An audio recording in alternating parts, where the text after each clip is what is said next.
Siapa? Jangan ganggu aku boleh tak? Kalau rapat, tak apalah. Nanti lepas Eda, kahwinlah. Sisi tetap tak suka.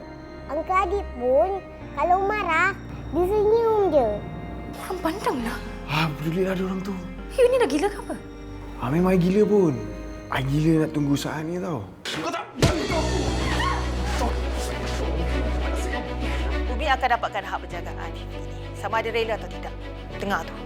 Aku tak ada anak macam ni lah! Pa, tolong, Pa!